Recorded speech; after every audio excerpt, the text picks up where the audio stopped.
Well, welcome back. Ooh. Welcome back. Yes. Are you ready to go? If you are, say, let's go. And I think I may need to calm down the mic just a little bit. I may be a little loud there. Yes. So if you could, yes, we'll bring it down just a little and we will rock. So far this morning, wow, we've covered 6 of our key principles. We talked about preparing in the 6 Ps. We've talked about getting started, I-E-E-I, inform, excite, empower, involve. We talked about doing focusing the group with the checkpoint, review, preview, big view.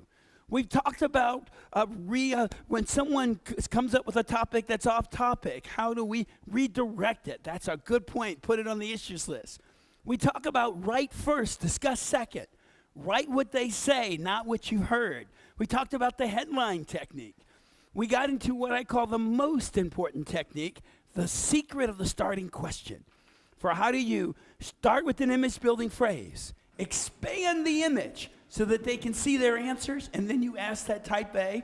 And we just finished with dysfunction, conscious prevention, early detection, clean resolution. And just to recap on that, remember my CEO who blew up? That's the stupidest thing I've ever heard. Well, let's just go back to that story.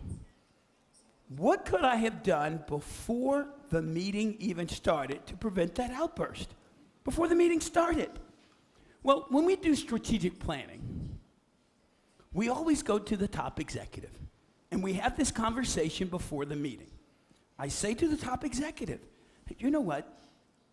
During this meeting, your team is going to look to you and what you say, and then they're going to follow what you say. So let's play a trick on them. Let's not have you speak first, second, or third on any issue. Let them talk first and give their thoughts. After they share their thoughts, feel free to agree with what someone else said or offer a new thought. But let's make them talk first so that you can hear what they're thinking. Are you okay with that? I have never had an executive say no. Every time I've ever done it, the executive said, yes, that's a great idea. And I even get an agreement that if at some point you're speaking a little early or a little too much, I'll say something like, you know what, let's hear from everybody on this. And you and I will know that when you hear me say that, it means you may not want to speak as much because I'm afraid that this group is not speaking as much. We call that the watchword, so that he's aware to look out for this watchword from me. If I say the words, you know what, let's hear from everybody on this, it means that I'm communicating to him you may be speaking a little too much. Well, I know to do that in strategic planning. Well, in this session, the way I would have prevented that behavior from happening, I would have had the conversation with this guy, the COO. Approach privately, one-on-one, empathize with the symptom. Remember, connect first, correct second. Before the session even started, I would have said to the COO, you know what? It says so much about you, that you care so much about this company, that you're willing to, that it's okay with you not playing the CEO role, but for you to use your expertise in the chief operating officer role.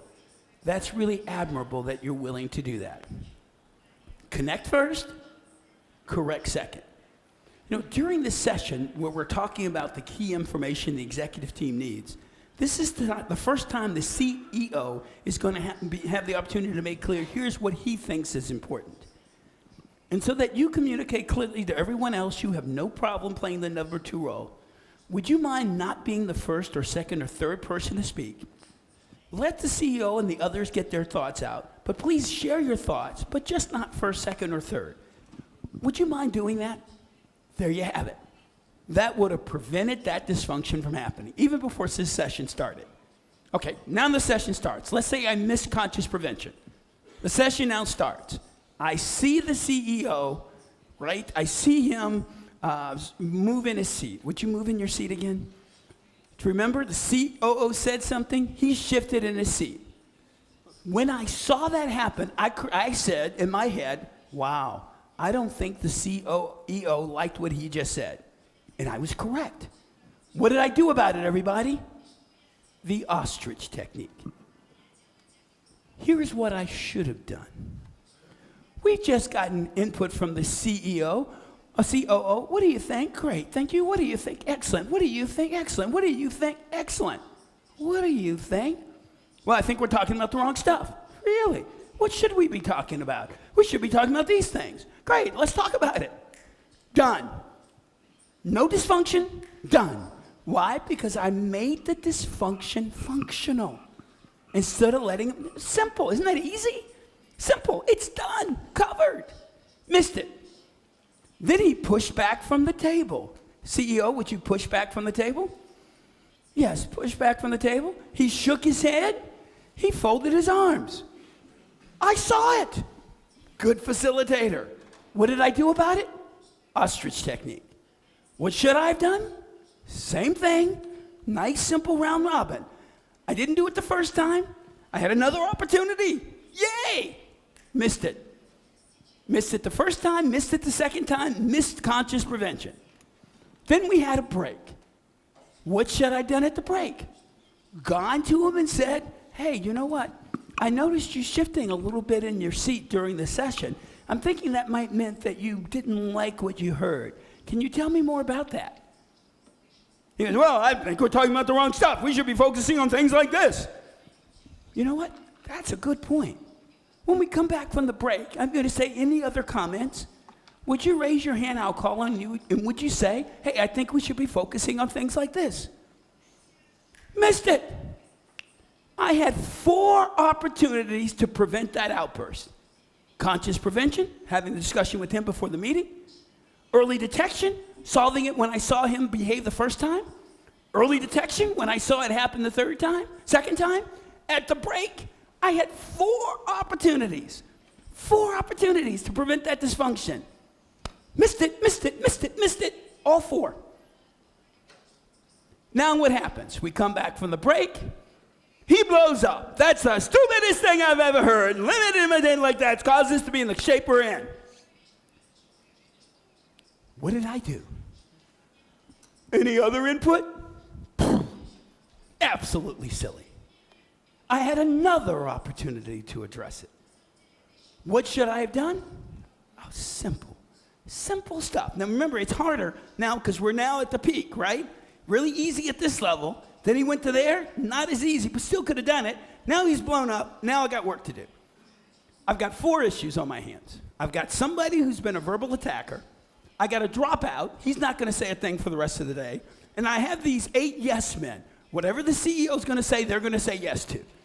I got 3 problems on my hands because I didn't address it early. There you go. So let's address them one at a time. First, I've got to deal with the verbal attacker. Well, what should we be talking about? Oh, we should be talking about more things like this, this, and this, and this. Okay, great. Let's just chat about that. Let's go around the room. He wouldn't have said a thing. The others would have said, well, maybe this, maybe that, maybe that. Great. Second time around, so you know what? There may be some other things we should be talking about too, right? Because I want to get my yes men back engaged. He's still not going to say anything. Then we're going to have a break. If we weren't going to call it, I'm going to call it early. I'm going to take him back to the back of the room. He and I are going to have a very frank discussion. Remember, approach privately, empathize with the symptom, connect first. What do I want to tell him? You should never have done that. It's not, you weren't respectful at all. It's not good to talk to your COO. Who would want to work for somebody? That's what I want to say. Not helpful. Not helpful. Connect first, correct second. What am I going to say? Pretty simple. Wow, a lot of passion there. A lot of passion there. And we had this conversation later after the meeting, and this is what he said. Oh, yeah, you think I was a little rough? Yeah, you were a little rough. You think I should apologize? Oh, yeah, you should definitely apologize. 2 days later, he came back in the room with the same group of people, and he said, you know what? If one of you guys did what I did the other day, you would be out of here on your asses. You'd be out of here. I'd fire you. That'd be unacceptable from you, so I shouldn't have done it either.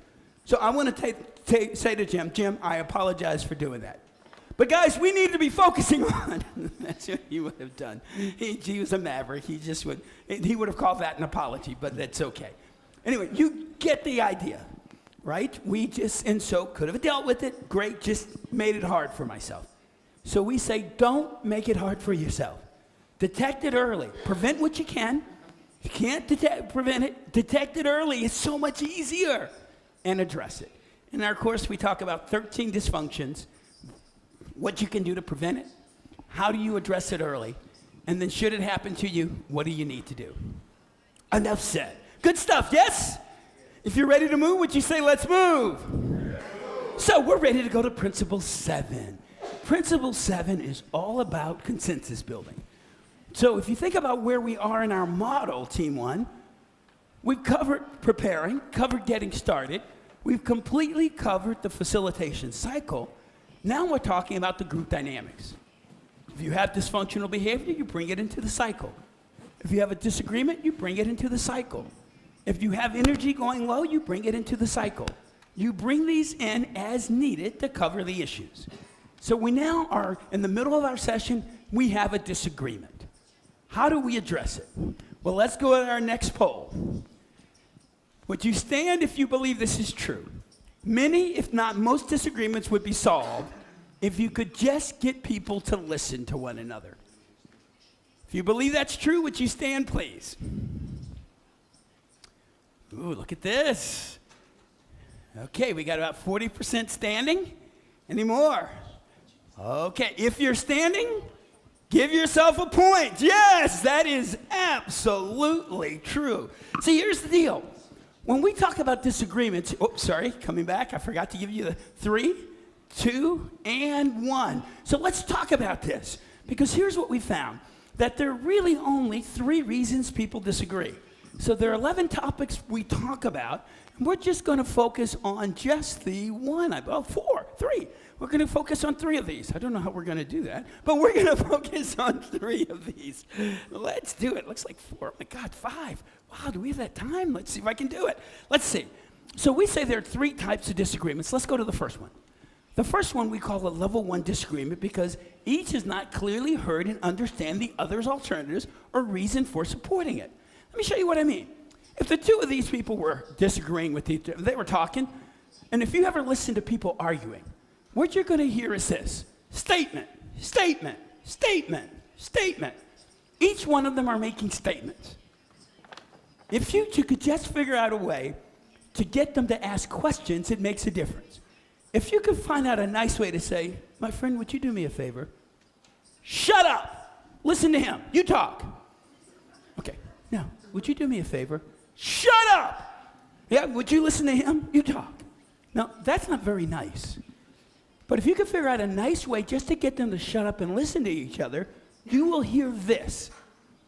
Oh, is that what you meant? Why didn't you say that? And he said, well, that's what I was saying if you had been listening. We call that a level 1 disagreement. It's about information. They don't understand each other. If you can get them to listen to the information, they would see they're not in disagreement at all. This type of disagreement happens so frequently, Team 4, we have a name for it. We call it violent agreement. They're really agreeing, but they don't know it. And so we have to get them to listen to each other to realize they're in agreement. Let me show you an example of a level 1 disagreement. And my friends, would you mind, would you be the first person and you be the second? If you'd be Joe, go ahead if you would read that. Oh, we should have the mic, shouldn't we? Yes, let me borrow the mic if we would. Yes, I'll do that. I'll just grab that because we'll get the 2 of them talking. You'll share the mic, the 2 of you? Yes? Good. So the 2 of you, would you share the mic? He'll be Joe. Go for it. Get me started. Я думал об этом в течение. I've been thinking about this for some time. I think we should close down the home office in Denver and just operate the business out of our 3 satellite locations in Los Angeles, Chicago, and New York. Are you out of your mind? That can't work. Sure it can.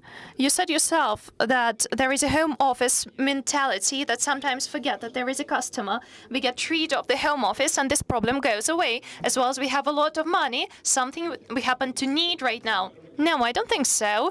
Joe, we have been partners for some time, but this is the craziest idea you have come up with in a while. Sorry for my English.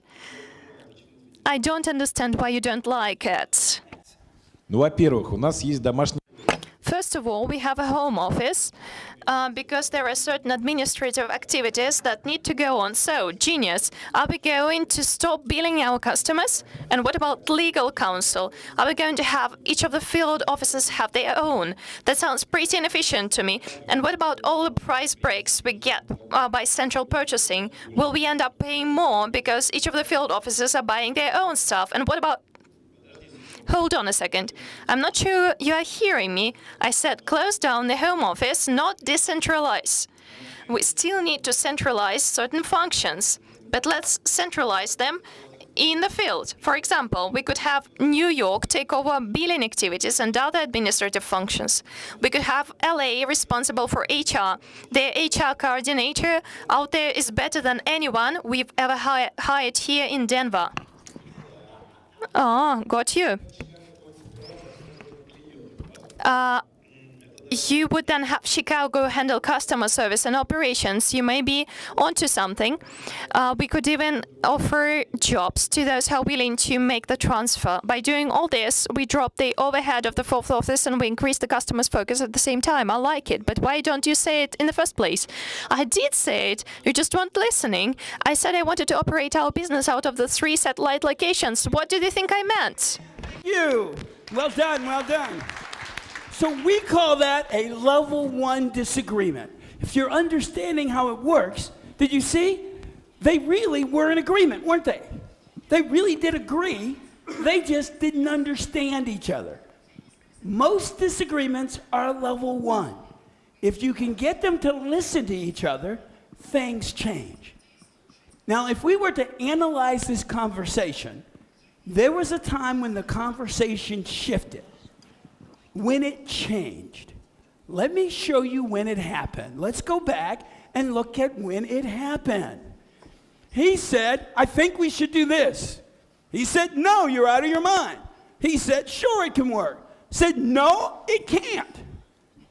He said, I don't understand why you don't like it. Now, if you look at it, it sounds like that's a statement. But it really is a question, isn't it? What's the question, everybody? Gotcha? As soon as he asks a question, you now get a different conversation. What happened before that question, they were both in what we call advocacy mode. They were both advocating. We should do this. No, we shouldn't. We should do this. No, we shouldn't. Yes, we should. No, we shouldn't. We call that advocating. As soon as he goes into inquiry mode and asks, why don't you like it? It becomes a whole new conversation. He is now explaining why he doesn't like it. As soon as he does that, it unveils where the disagreement is. There's a misunderstanding. The key to solving level 1 disagreements is to ask questions. So you get the information on the table. That's how you solve a level 1 disagreement. We're going to talk about the details, but that's the general principle. You have to ask the questions to get the information on the table. Because they really are in agreement, they just don't know it. As soon as he asked the question, it was like, oh, is that what you meant? Why did you say it? Well, that's what I've been saying. And in fact, that was what he was saying. He just didn't understand it. He thought he meant decentralize. What did he mean? He meant put the duties in the field offices. Very different view, even though it was the same words. That happens all the time. We call that a level 1 disagreement. How do you solve a level 1 disagreement? You ask questions. Let's go to a level 2 disagreement. In a level 2 disagreement, it's a different issue.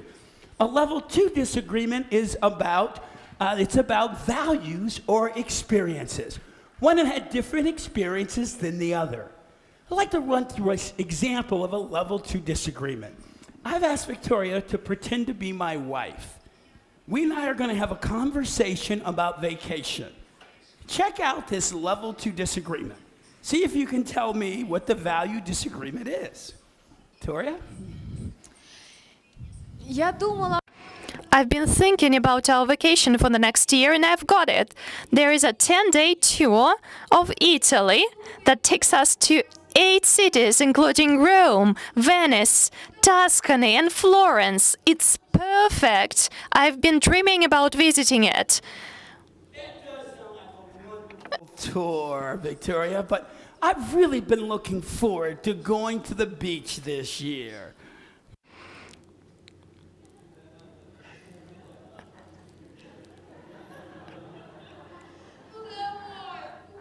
Oh, come on, Shawkins. Let's go to Italy. We haven't been there before. It'll be fun.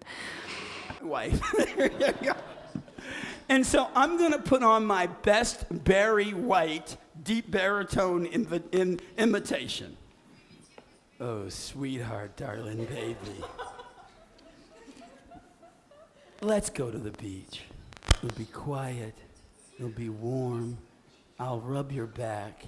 It'll be great. Is it going to work, guys?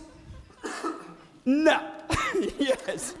Майкл, в этом году ты очень... Michael, this year you've been out of town a lot, so I had to deal with my job and take care of the kids solo. So we really should do what I want to do. Let's do Italy. Great, Victoria. I've been out of town a lot this year. I am tired. I'm worn out. I need to rest. We're going to the beach. No, we are going to Italy. Going to the beach. You get the idea. Guess where we went that year?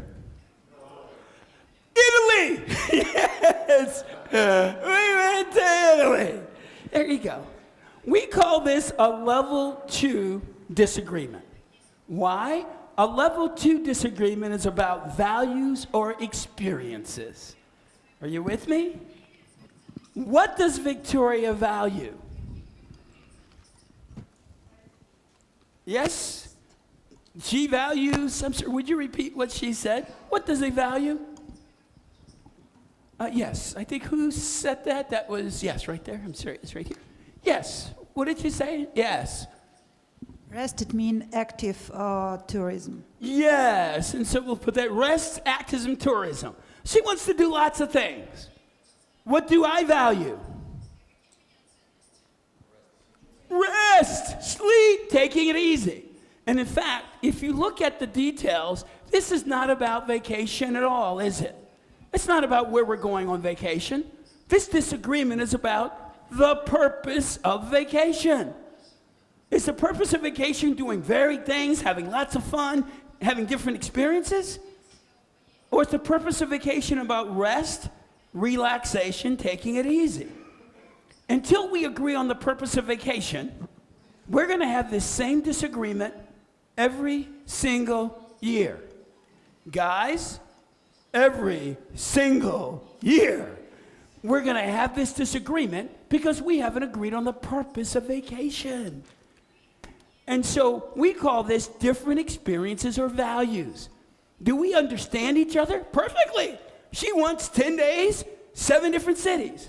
Now, when you go on a 10-day, 7-city tour, you know what you do every day? You pack and go to another hotel. That's funny. That's what I do when I'm working. Why would I want to do that on vacation? Got it? So I have no desire to do that. None. Right? But that's what my wife wants to do. So we understand each other. And what does she think? If we go to the beach, what is it going to be? The same place, the same water, every single day. Every day, the same beach, same water, every single day. So do we understand each other perfectly? Yes. So this isn't about information. This is about different values. So how do you solve a values disagreement? You get a divorce. No. You solve a values disagreement by identifying the key values and create solutions that combine the values. We'll come back to that. Again, you identify the key values and you create solutions that combine those values. That's how you solve a level 2 disagreement. Let's go to level 3 disagreement. A level 3 disagreement is different. It's based on personality, past history with one another, and other factors that have nothing to do with the disagreement. Yes, and so we're going to have another example of a level 3 disagreement here, and I'm going to need 3 people. So we have 2 board members. We have Tom, we have Francis, and if you wouldn't mind being the facilitator for those 3. So Tom, get me started here, please. Одна из вещей, которые, я думаю, мы можем сделать, чтобы улучшить наше управление советом, состоит в One of the things we should do to improve our board management is to add 2 or 3 members with strong financial background so we can improve the financial background for some decision that we have been considering. This ain't gonna work. Sure, we need this. We just need to be sure that we will get the right people. No, it ain't gonna work. You're right, Francis. Please, explain why you believe that this is not going to work. It just ain't gonna work.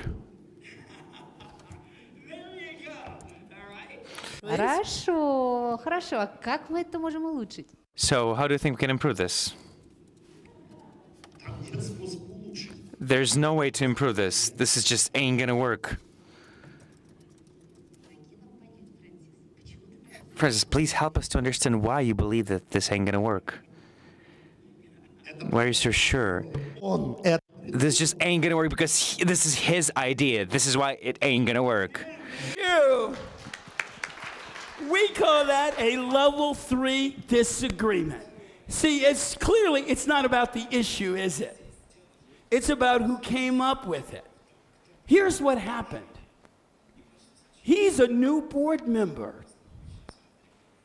When he was nominated to the board, all the other members of the board agreed except for one person. Since he learned about that, anything this person suggested could not possibly work. Now, can we solve a level 1 disagreement by having them talk about the issue? No. Why? It's not about the issue. You can waste a lot of time trying to solve a level 3 disagreement using level 1 techniques. You can't, because it's not an information disagreement. So there are only 3 reasons people disagree. That's the good news. The bad news is, if you try a level 1 technique on a level 3 disagreement, you're going to fail. Because you can't solve level 3 disagreements with level 1 techniques. Likewise, if it's a level 1 disagreement about information, and you try to solve it with level 2 techniques, you will fail. You have to. You can't solve level 2 disagreements with level 1 techniques. You've got to if it's a level 1 disagreement, you have to talk about the information, not about the values. Those are 2 different types of disagreements.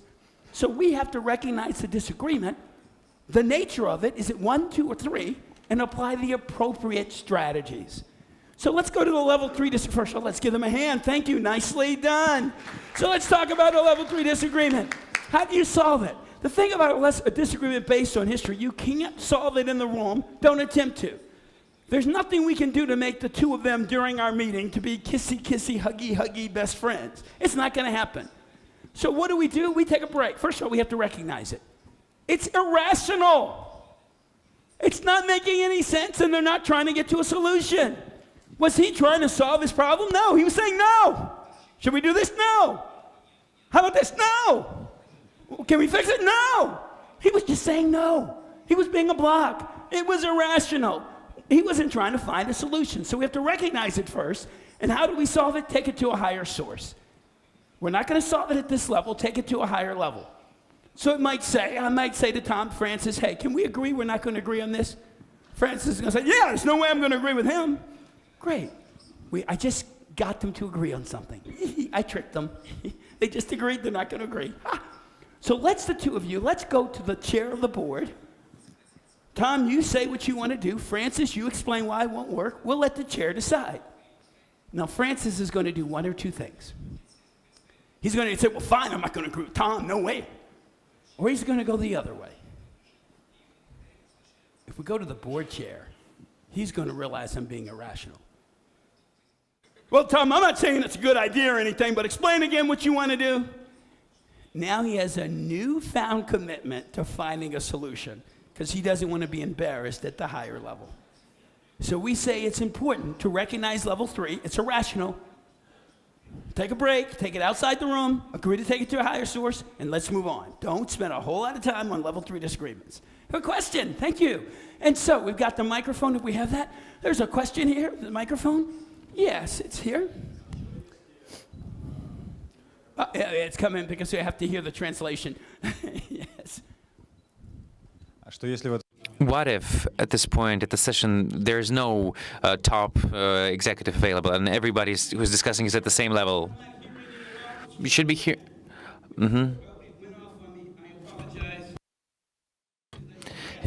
Please. So what if, at the session, there's nobody of top executives available? Everybody who's urging is at the same level. Maybe I'm on the wrong channel. Yes. Okay, I'll turn to 2. Yes. Итак, what if there's nobody of top executives at the session and everybody who's disputing is at the same level? There's no way to go to the top CEO. Great. And let's just say, well, we often say, don't address it in the meeting. If there's no higher level in the meeting, don't address it in the meeting. Say, you know what, this looks like an issue we're going to have to address outside the room. Put it on the issues list, move on. If you have to solve it in the room, if it has to be solved, and it's clearly level 3 disagreement, it would sound like this. Tom Francis, it's clear we're not going to agree on this, yes? So why don't we do this? We do need to make this decision today. We have 7 other people in the room. Can we agree we'll let those 7 people decide and move on it? Because we have to decide today. Can we agree to let them decide? We'll just put the case to them and let them decide. So if we have to, that's what we do. Give them a hand for a question. Thank you. We have a second question, yes. I'm sorry, we do need the mic for that question. Oh, I'm sorry. We'll need to go to the mic so that they can translate it for everyone.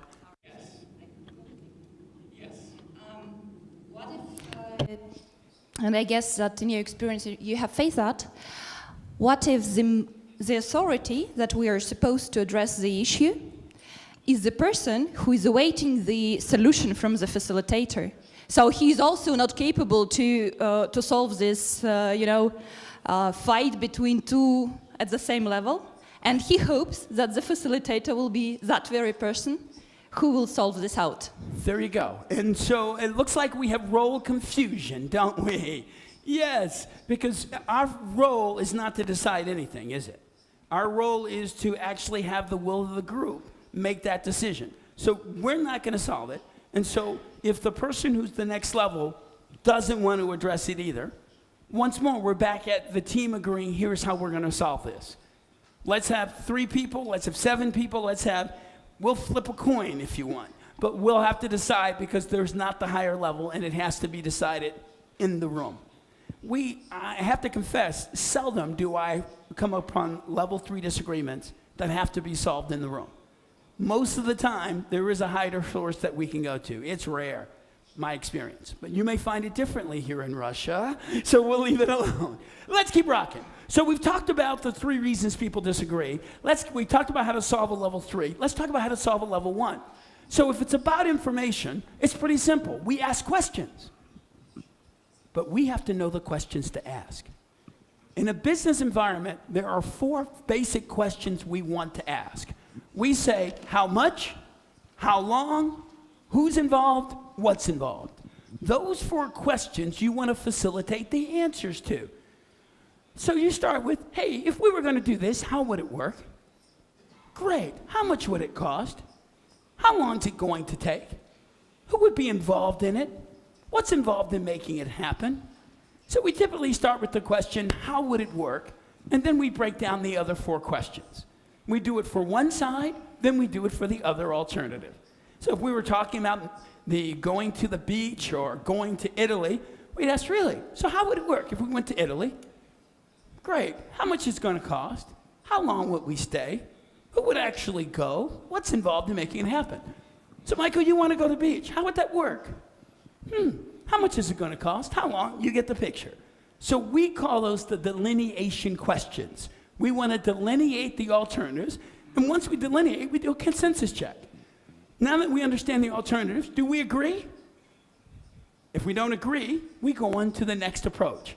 Because if it's truly a level 1 disagreement, once you get to asking that question, you will have agreement. Because now they understand each other. You are now asking the question so that they both understand each other. Well, let's say then, sometimes, often, the issue is solved just by delineating the alternatives. Let's say it's not. We have to move on to, we truly now have a level 2 disagreement. We've ruled out level 3, right? Because it's not an issue about outside factors or about personality. We've asked the question to delineate level 1. It's not a level 1 disagreement. So now we know it's level 2. So level 1 is about the facts. All we want are facts. How would it work? Who would be involved?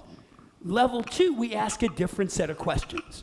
We ask, hey, let's talk about the strengths of each alternative. What's the strength of going to Italy? Oh my gosh, varied locations, my wife says. Places we haven't been. We have a lot to do. And then she's going to ask me, well, Michael, what are the strengths of going to the beach? Oh, rest. We actually sleep in the same bed every night. And water sports. I love the water sports, the windsurfing, and so on. Then we ask, what are the weaknesses of each alternative? And we go through the weaknesses. Hectic schedule, repack every day, no water sports. Guess what? The strengths of one side are the weaknesses of the other side. Did you notice that? The strengths of one side are the weaknesses of the other. So we identify strengths and weaknesses, and we take a consensus check. Did you notice something? When you ask somebody the strengths of their alternatives, you know what they're giving you? Their values. What does my wife value in a vacation? Varied locations, places she hadn't been. When you ask people the strengths of their alternative team too, they're going to give you their values. Ain't that cool? Because I could very easily say to, oh, Sherry, what values do you hold that make you prefer alternative 1? She would say, well, I don't know. Well, what's the strength of alternative 1? Oh, they're this, and this. It's the easier question. It's the same question. But we as facilitators, we make it easy. If I ask the values question, she's going to have trouble answering. Ask the strengths question, it's easy to answer. That's our job. We make it easy. So we get the strengths and weaknesses of every side, and we check for consensus. If we have consensus, we're done. If we don't have consensus, check out this next technique. This is cool. We get more letters about the next technique I'm going to show you than any other techniques we teach in our course. We call it merge. Here comes merge. Picture taking in 3, 2, and 1. Here we go. Let's merge. So here's how merge works. Now this is cooler. This is cooler than ice. I mean, it works. It is so cool. So we'll ask, here's the merge question. We ask, what is the most important 1 or 2 strengths in each alternative? She might say, oh boy, varied locations, places we haven't been. I might say, rest, sleeping in the same bed every night. So first we ask, what are the 1 or 2 most important strengths in each alternative? Then we ask, is there a solution that combines those strengths? Guess what? A cruise. Why? My wife gets what she wants, and glory, hallelujah, I get what I want. Yeah! You get the picture. So it's an alternative that combines the strengths. That's the key to merge. Some people call it compromise, Team 5, but it's not really compromise, is it? It's creativity. You're trying to say, hey, is there a solution that will combine these strengths? Is there a way we can get all 4 of these things in a solution? We find because the identifying strengths gives you the values, by creating a solution that combines those values, you've actually solved a level 2 disagreement. Ain't that cool? It actually works. So the next time you find yourself in truly a level 2 disagreement, remember, do your level 1 work, delineate first, do your delineation, then you get to level 2 and say, hey, can we combine a solution of, once you figure out the values, is there a solution we can come to that combines those values? I just think that's cool. Give it a hand, give it a hand. Nice. Yes, yes, nice. Well, let's rock then. So we've talked about 3 levels of disagreement. Wow. We're ready now to get into our final principle around group dynamics. And that's all about energy. Now, this is important because if you are with a group of people for an extended period of time, your energy helps them get energized as well. So let's take a look at Principle 8, all the thoughts around energy.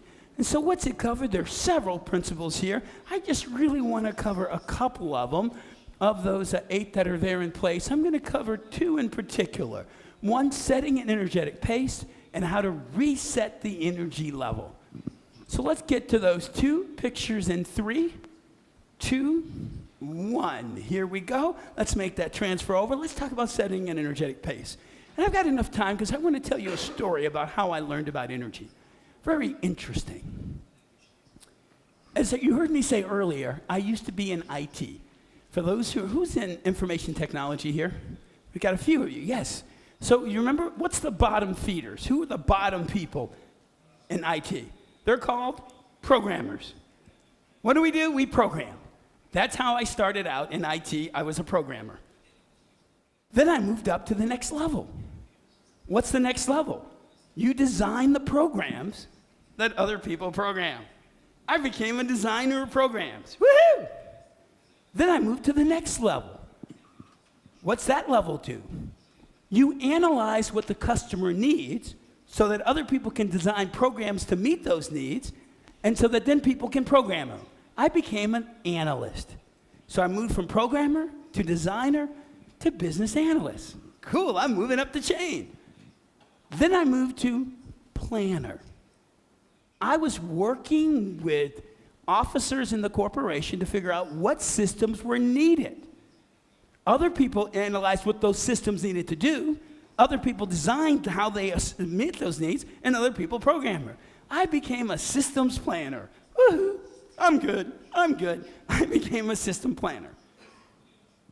Then I moved to being business planning. So over a course of 14 years, I moved completely out of IT to business planning. We were figuring out, what's the company's strategy? Where's the company going long term? And then other people figured out what systems were needed to do that, and then what those systems, and so on. So over a course of 14 years, I moved completely out of IT and became a systems planner. And with systems planning, you'd get people in the room, and you'd have what we call facilitated sessions. In 1989, Arthur Young, who I worked for, merged with Ernst & Winnie and became the big firm Ernst & Young. The reason that's important is I was in Atlanta at the time.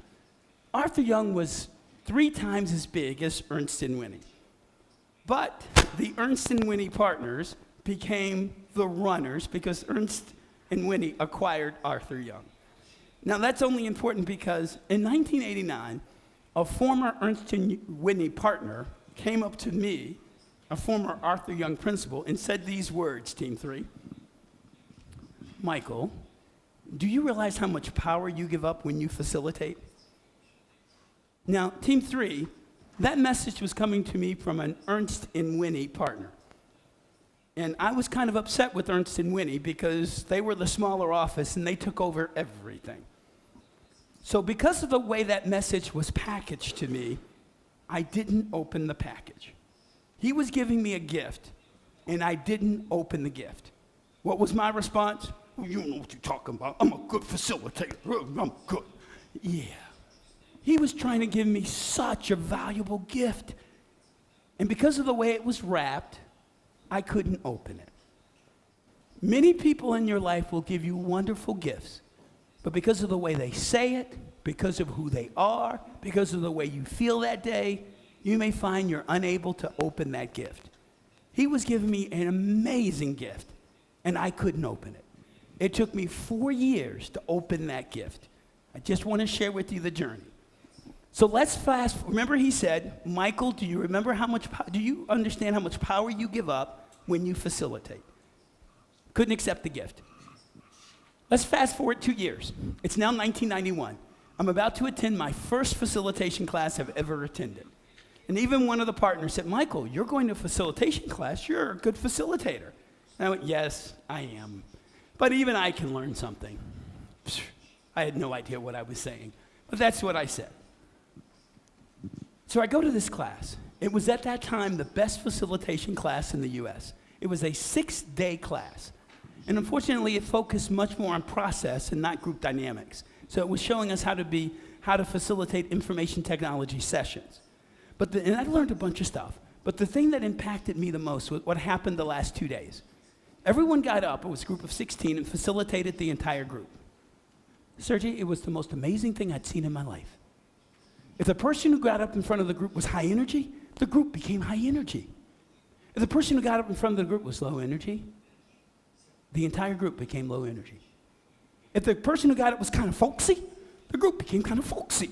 I mean, we were transformed by whoever was up in the room. Sergey, it was the same 16 people.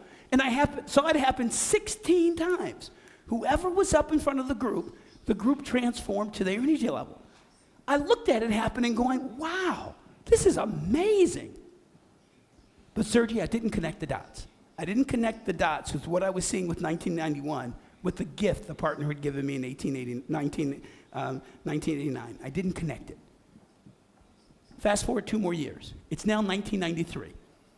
I left Ernst & Young and started Leadership Strategies, the facilitation company, with our headquarters being our basement, but that's beside the point. Our third class, we were facilitating on the last day. The person who was a participant in the class got up and facilitated using our project planning process. He got the critical success factor analysis, we'll talk about later this afternoon, and got completely lost. He didn't understand critical success factors, got lost, and his energy dropped. And the session just dragged on. At the end of it, we asked, okay, well, what did you do well? He said, oh, I didn't do anything well. No, you did some things well. What did you do well?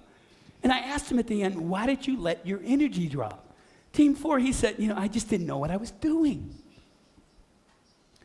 As fate would have it, Team 5, the next person who got up, used the same process, project planning, got lost in the exact same place, critical success factor. But he kept his energy up. He kept going. And guess what? They were following him. Team 5, he didn't know what he was doing. He was leading them off a cliff, and they were going right along with him, off the cliff. I watched it happen.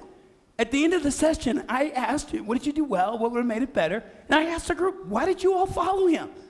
And one woman said, well, he looked confident. He looked like he knew what he was doing.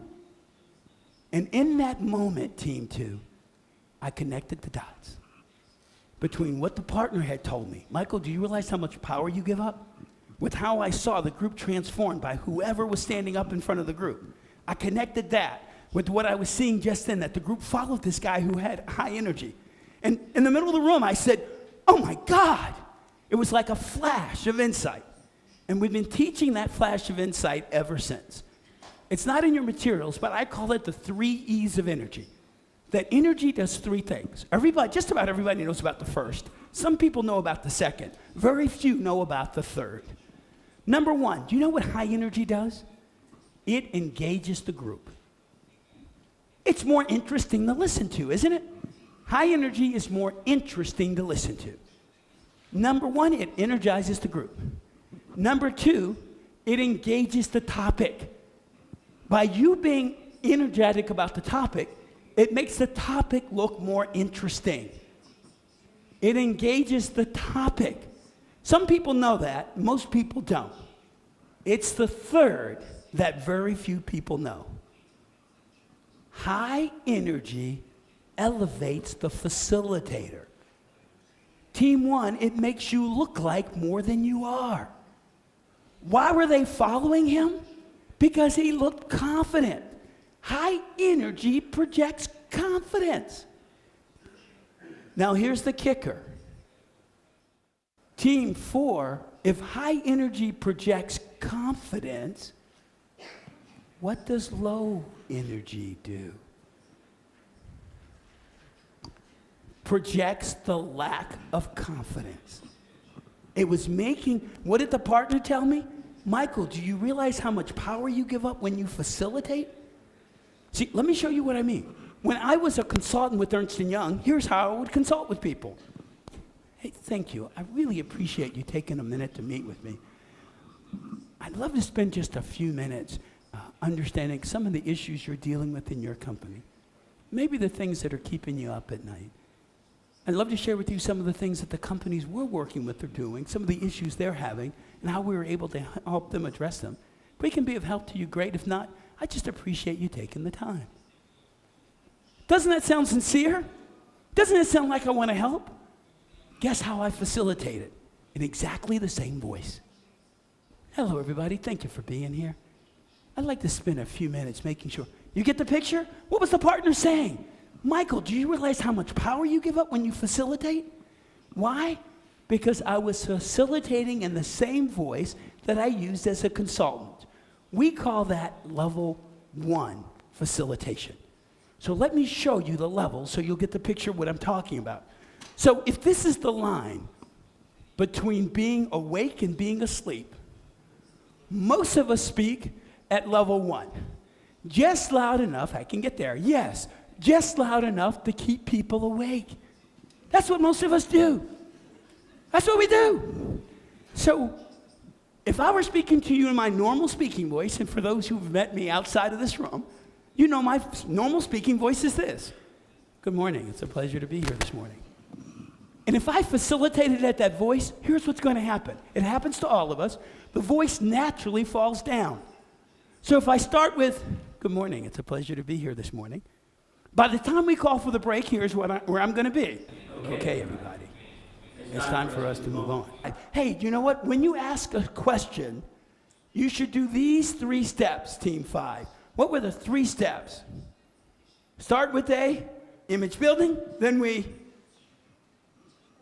it's yes, and then we ask the direct question. And by the way, for those who want, all those details are sitting inside your folder, wrong one, the other folder, yes. So let's keep going. Yes, going to principle 6. Principle 6, Team 1, we're back to you. We said that dysfunctional behavior is any activity by a participant that is consciously or unconsciously a substitution for expressing displeasure with one of 3 things. What are they unhappy with? Either what?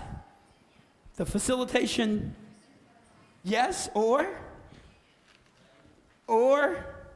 content. There we go. It's either the content, process, or some outside factor.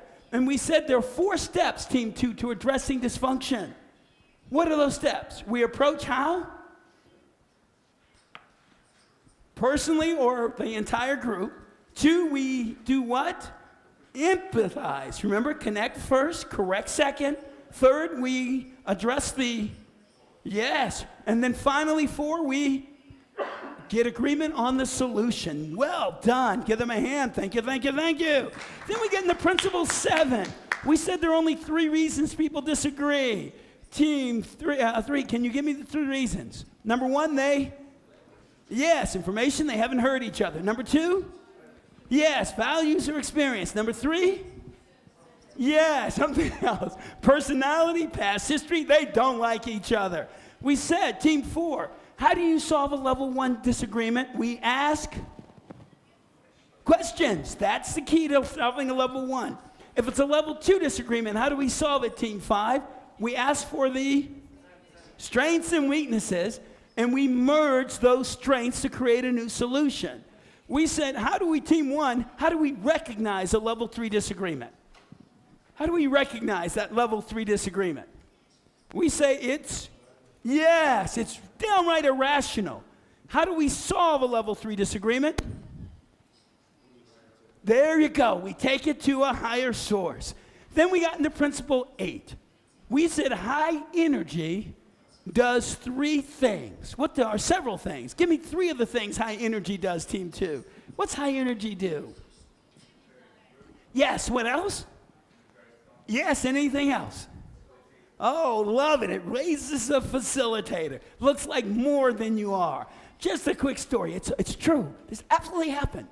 For those who remember, there was a president of the U.S. whose name was Jimmy Carter. His first lady was Rosalind Carter, was his wife. She created a group called Every Child by 2. She wanted every child to be immunized by 2 years old, to get all the shots that a child should have. So she had chapters throughout the U.S. in every state to help that happen. Once a year, they would get together to decide what did they want the government to do in that year to help that happen. And then they would promote those policies in the different states. So there were 124 people coming together. I was facilitating the session. A really good session. They put together their agenda, their political agenda for the year. 2 weeks later, I get a call from the project manager, Amy. She says, Mike, she's laughing. Michael, you won't believe what happened. I said, well, Amy, good to hear from you. What happened? I got a call from one of the people who were in the session, and she wanted to get your telephone number so that you would facilitate a session for her. I said, okay, Amy, and that's funny because... I said, no, you don't understand. She asked, can I get the telephone number for that facilitator? You know, the black guy with the beard that's 6'4"? Now, 6 feet 4 inches tall. I don't know what that is in meters, but I'm only 5'10". She was thinking I was this tall. Can we say that I was elevated in her eyes? That I was literally, this tall is how she saw me. When no, I'm this tall. But that's what she saw. Different story, same thing. True story. We have one of our largest clients in the world came and visited us in Atlanta at one of our public classes. She's a sponsor. We've done so much work for her company. It's one of the international banks. And she had seen me do a presentation at the international conference for the Society of Human Resource Management.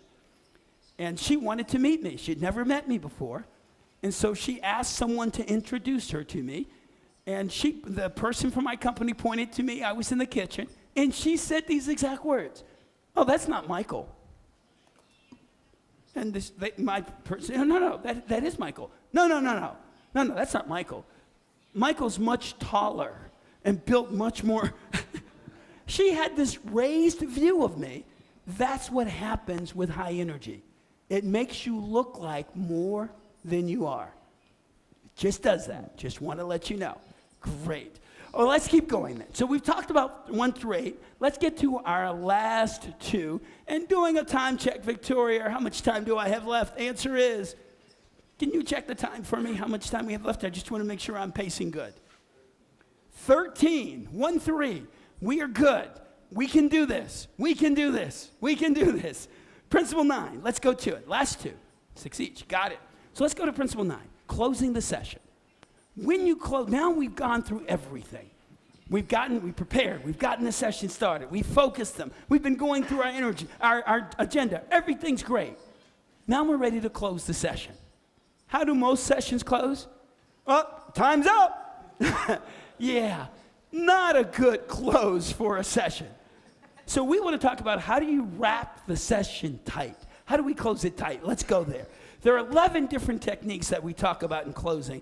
I really want to focus on just the one, and that's all about the parking boards. How do we do that well? So I want to focus on the parking boards.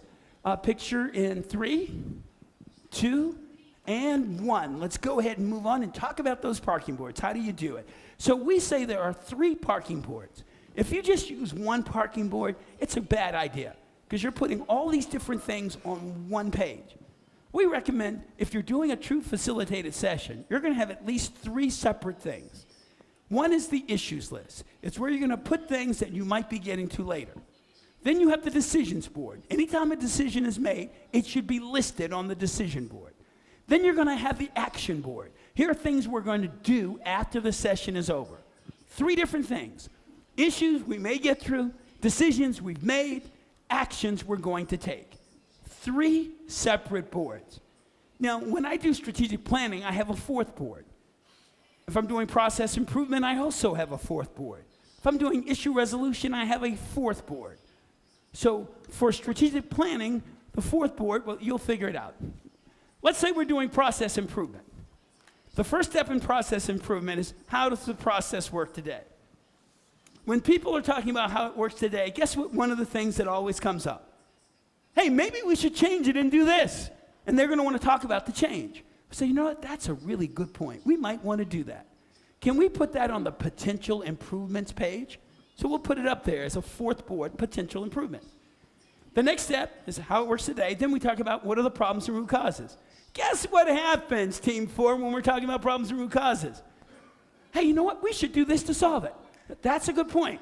Let's put that on the potential improvements board because we're not ready to talk about it yet. Then we get to root causes.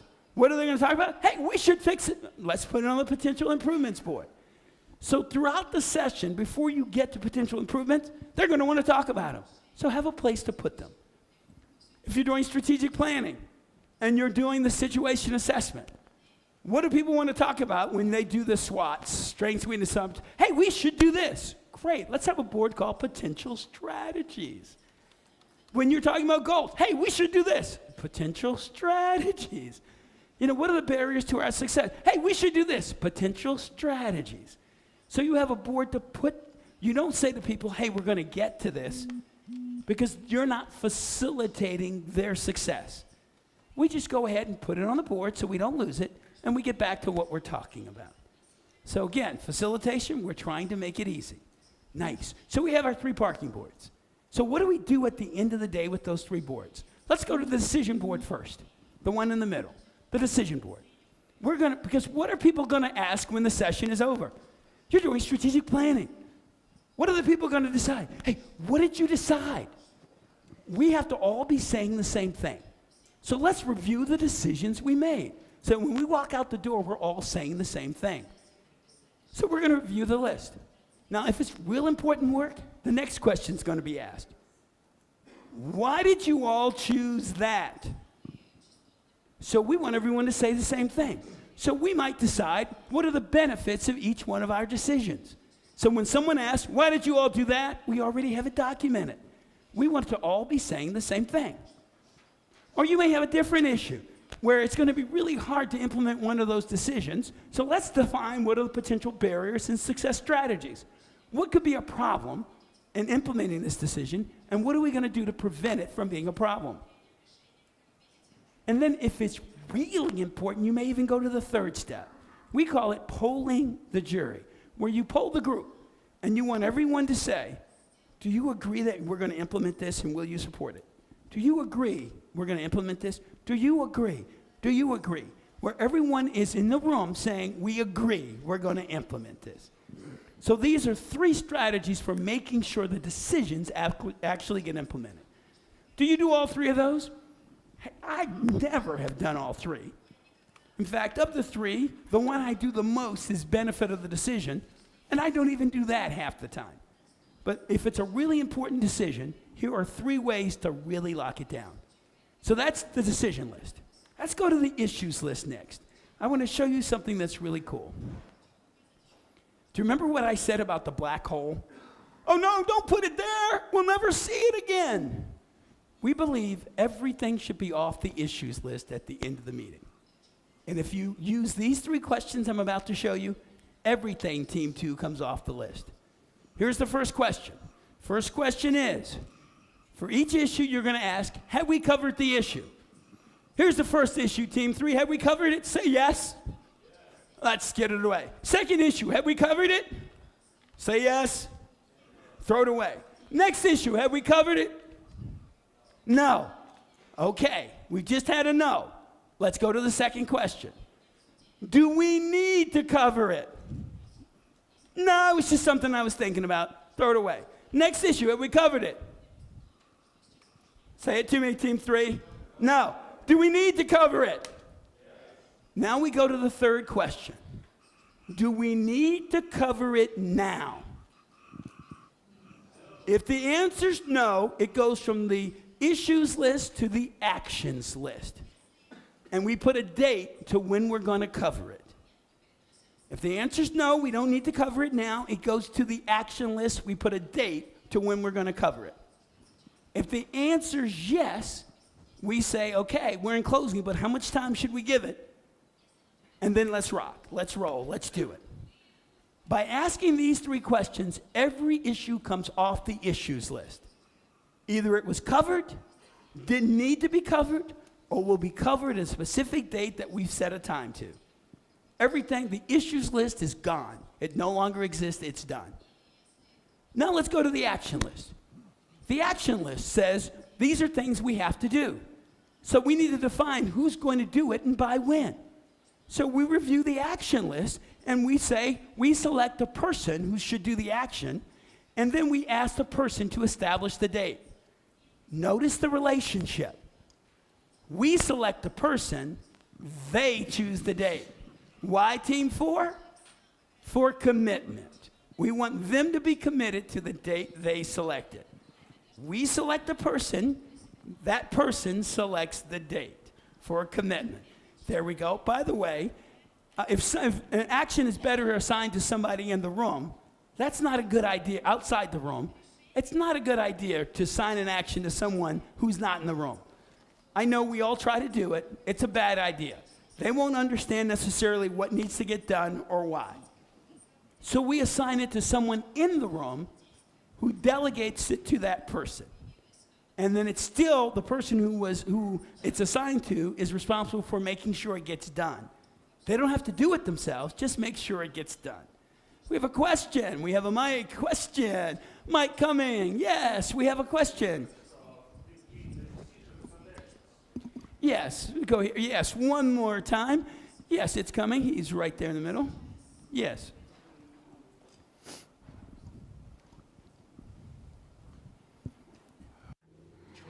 What is the difference between actions and decisions? What should we write for actions and what for decisions? So what is the difference between decisions and actions? And want to be clear, a decision literally is, you could think of it as a policy we decided. So from this point on, we will no longer accept credit cards.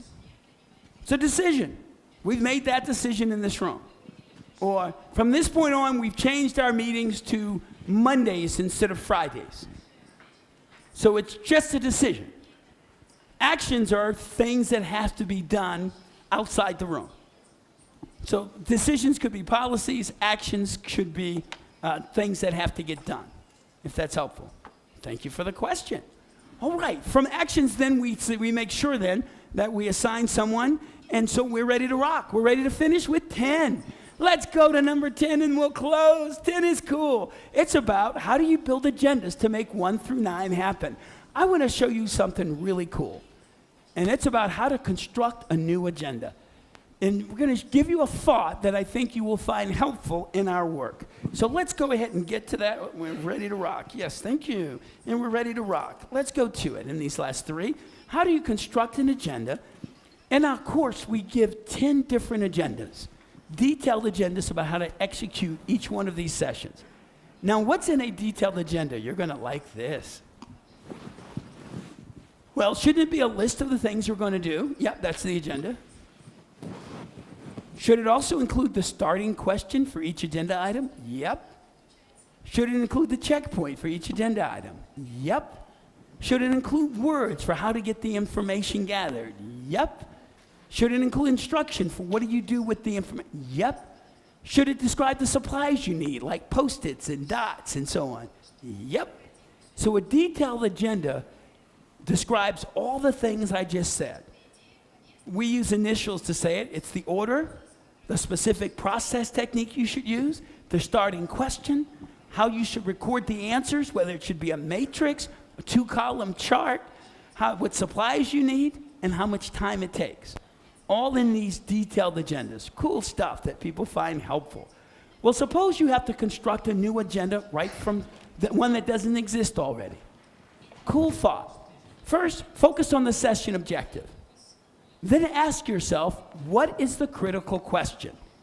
What's the question that, if answered, the session ends? So if we wanted to improve the hiring process, what's the critical question? Meaning once it's answered, the session ends. It could be, what should our new hiring process look like and how will we implement it? You answered that question, the session's over. What should the new process look like and how should it be implemented? That is the critical question. Can we agree? Because when you answer it, the session ends. So in any session, there is a critical question or a combo of questions. Figure out the critical question. The next thing you do is figure out the preparation questions. What questions are going to prepare the participants to answer the critical question? What do we mean? Well, can you walk into a room and go, hey, everybody, we're trying to improve the hiring process. Let's go straight to it. What things should we do to improve the hiring process and how shall we implement it? They're not ready to answer that question yet. You have to ask them the preparation questions. How does it work today? What's good about the way it works? What are the problems with the way it works? What are things we could do? Which ones do we want to commit to do? If we do these things, what's the new process going to look like? And then how should we implement it? Notice your last preparation questions are the critical question. The session ends. So you figure out what are all the questions that are going to prepare them to answer the critical question. You order the questions, you transform them into agenda items, you prepare your detailed agenda. That's how we construct a new agenda from scratch. Remember I said in every one of our major techniques there's a hard part? What's the hard part? Step one, figuring out the critical question. That's the key piece that you want to do well. We go through exercises with that. Okay, we are ready to close out. We have kicked butt. Here's a sample of that same process. But let's go straight to it. If you want to take a picture, this is our standard process improvement agenda. Yes, going once. 3, 2, and 1. So just constructing a new agenda from scratch, and we're ready to rock. So we have learned some things, haven't we? Great. We've covered, look at these techniques. We've covered the 6 P's of preparation, starting with IEEI, the secret of the starting question, using checkpoints, redirection questions, how to use and not abuse the pen, the headline technique, how to close a session, the 4 steps for dysfunction, the 3 reasons people disagree, how to delineate, how to use strengths and weaknesses, how to merge, level 3 energy, the action list, building agenda from scratch. We have kicked butt. Give us a hand. Yes. Woo! Wow. We have covered a lot, haven't we? I hope that's been helpful to you. These are just really key techniques. When you get a chance over lunch, would you share with your neighbor over lunch, here's the one technique I'm going to implement from this definitely. Over lunch, would you have that discussion? Because here's the deal. When you say something to someone, it increases by 50% the likelihood that you will do it. Just saying it. You may be thinking it, but when you say it to another person, it increases by 50% the likelihood that you will do it. It's really interesting. Now, you may think 50% is a lot, but you'd be surprised because there's only a 20% likelihood that you're going to do it. So now you increase it to 30% by telling somebody you're going to do it. Please do it. Make me proud. Love to hear from it. For those who want to learn more, you'll see that we do public classes and private classes around the world. We also will have time for questions later, so we're going to move out because we have to go to lunch. This is where I turn it over to Sergey. Sergey, it's all yours, and this is where you give me a hand. Yes!